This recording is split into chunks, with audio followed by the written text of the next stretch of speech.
Rafiki wa mke wako anaweza kubadili akili ya mke wako, anaweza kubadili tabia ya mke wako, anaweza kubadili mtazamo wa mke wako. Kiujumla, rafiki wa mkeo yeye huwa analeta matatizo kwenye ndoa, anasababisha matatizo kwenye ndoa. Lakini huyo mwanaume uliyemfumania na mkeo au utakayemfumania na mkeo, yeye amekuja kuondoa tatizo kwenye maisha yako.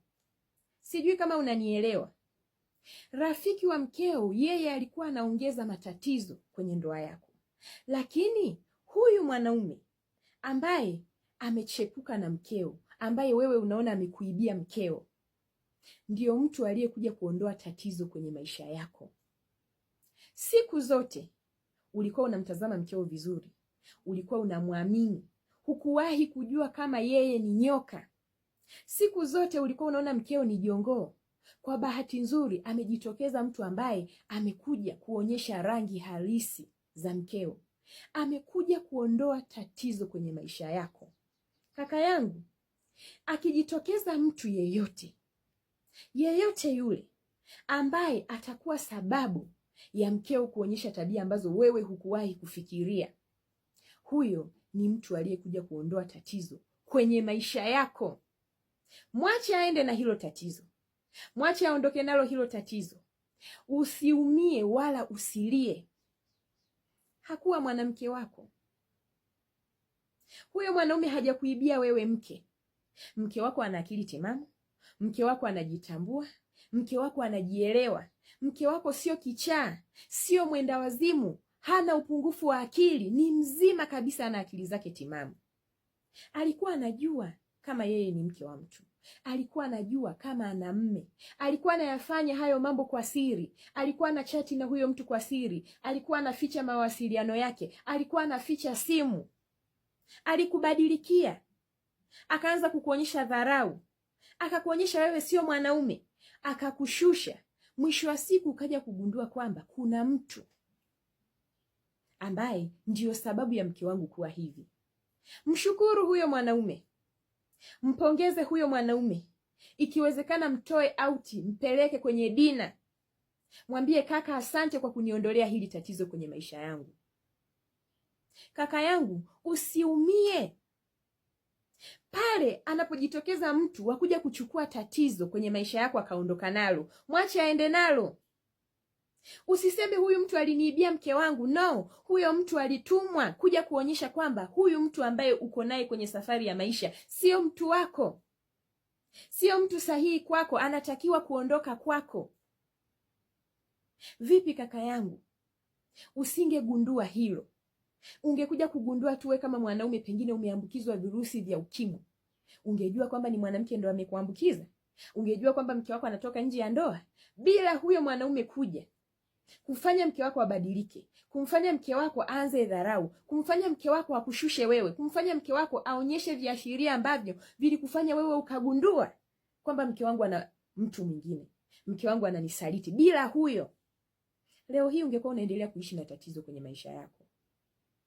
Ikifika wakati akajitokeza mwanaume mwingine ambaye mke wako akamtumia huyo mwanaume kama sababu ya kukushusha wewe, kama sababu ya kukudhalilisha wewe, kama sababu ya kukuona wewe huna umuhimu kwenye maisha yake, mshukuru huyo mwanaume, mwache kuondolee hilo tatizo. Kaka, hayo maumivu unayojisikia leo, achilia moyo wako. Hicho kitendo chukulia kama kitu cha furaha kwenye maisha yako, kwa sababu huyo mtu amekuja kung'oa kitu ambacho hakikuwa sahihi kwenye maisha yako. Najua wewe kama mwanaume unapitia maumivu, moyo wako unavuja damu, moyo wako umevunjika, huna wa kumwambia unavyojisikia. Lakini kaka, kwa nini ufike huko? Ikiwa umegundua kabisa sikuwa na mwanamke sahihi kwenye maisha yangu, kwa nini ufike huko? Kwa nini upate pressure? Kwa nini upate vidonda vya tumbo? Kwa nini upate kisukari? Wakati Mungu amemtuma mtu wa kuja kuondoa tatizo kwenye maisha yako. Kwa hiyo kaka yangu, unamlaumu Mungu kwa hicho alichokifanya kwenye maisha yako? Ni kweli ulitamani huyo mwanamke aendelee kubaki kwenye maisha yako ikiwa alikuwa na mambo ya siri ambayo anayafanya nyuma ya mgongo wako? ikiwa alikuwa na tabia mbaya ambazo anazifanya bila wewe kujua, ikiwa alikuwa na mambo anayoyaficha nyuma yake ambayo wewe hukujua, ulitaka uendelee kuishi na huyo nyoka ambaye angekuua taratibu kila siku kwa kukutemea sumu kidogo kidogo, ndio ulivyotaka. Leo hii umepata mtu amekuja kukuonyesha kwamba huyu sio jongoo, huyu ni nyoka. Unaumia, unalaumu, unasema ameniibia mke. Mke haibiwi kakaangu, aliamua yeye mwenyewe. Nafsi yake ilitaka kuyafanya hayo aliyoyafanya. Dhamiri yake ilimshuhudia yeye kuwa na mwanaume mwingine. Aliamua kuhamisha hisia zake, upendo wake, akampa mwanaume mwingine. Hakuwa wa kwako, hakuwa wa kwako. Ndio maana ameondoka. Ndio maana Mungu alimleta mtu wa kumuondoa. Ndio maana Mungu alimleta mwanaume mwingine ili awe sababu ya huyo mwanamke kuondoka kwenye maisha yako. Huyo mwanamke hata ungeendelea kuwepo naye kwenye safari yako ya maisha, angechelewesha mafanikio yako. Angefunga milango ya baraka. Angekuwa anakuletea kila siku nuksi ambazo anachukua kwa wanaume wengine huko nje. Leo hii umepata bahati ya mwanaume mwingine kuja akavua kinyago cha mke wako. Wewe umekaa mpaka leo unalia, unalaumu, umekata tamaa. Unakata tamaa baada ya Mungu kuondoa kitu kibaya kwenye maisha yako, baada ya Mungu kumtumia mtu kuja kuondoa nyoka kwenye maisha yako. Unakata tamaa kakaangu, unalia, unakonda, unawaza, unapata vidonda vya tumbo kwa sababu ya Mungu kumtuma mtu fulani aje amuondoe mwanamke ambaye sio sahihi kwenye maisha yako. Kweli kaka yangu, ilipaswa umshukuru Mungu. Ilipaswa useme asante. Ilipaswa ujitahidi kujipa amani.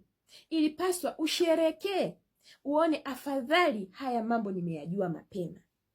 Ni afadhali haya mambo nimeyajua nikiwa bado kijana. Ni afadhali haya mambo nimeyajua leo hii ambapo hatujafika sehemu kubwa, hatujasafiri kwa umbali mrefu.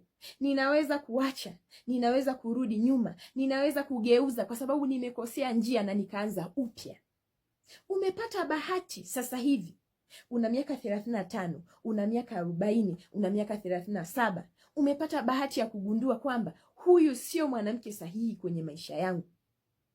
Umekaa unalia kaka yangu. Unakaribisha vidonda vya tumbo, unakaribisha pressure, unakaribisha kisukari kwa sababu ya mtu ambaye hakuwa sahihi kwenye maisha yako. Kwa nini hujionei huruma? Kwa nini huhurumii nafsi yako? Kwa nini unauchosha mwili wako? Huo mwili wako ndio nyumba ya kuishi nafsi yako. Kwa nini unambeba moyoni mtu ambaye Mungu amekwambia huyu sio wa kubaki kwenye maisha yako? Mungu ameamua kumuondoa. Huyo mwanaume ametumika kama sababu ya wewe kujua ulikuwa unaishi na mtu wa namna gani. Nyanyuka sasa hivi kaka yangu. Wewe ni mwanaume, songa mbele, yaliyopita yamepita. Huna haja ya kuendelea kuwaza, kukonda, kuumia kwa mambo ambayo tayari yameshatokea. Huwezi kubadilisha kitu chochote, na katika kitu kitakachokuumiza kwenye maisha yako ukashindwa kusonga mbele na maisha, wewe kama mwanaume, ni kuumia kwa sababu ya mambo ambayo yameshatokea. Huwezi kubadilisha, hakuna namna ya kufanya. Limeshatokea, limeshapita kaka yangu. Huna jinsi, kubali yaishe. Ndio imeshakuwa hivyo, huna namna. Huwezi kubadilisha. Zaidi sema asante Mungu kwa kuwa umeamua kuniondolea hili tatizo. Una miaka 35 kaka yangu, una miaka 37. Pale Mungu anapokupa nafasi ya wewe kugundua kwamba huku nilipotea njia, rudi kaka yangu. Kurudi ni afadhali kuliko kuendelea kusafiri safari ambayo unajua kabisa umepotea. Mungu akiamua kukwambia huku unakoenda hapana, rudi, anza upya safari yako pale ulikosea. Mshukuru kwa yote. Huyo mwanaume aliyekuja kumuondoa huyo mwanamke kwenye maisha yako, mshukuru kwa sababu amekuondolea tatizo kubwa kwenye maisha yako.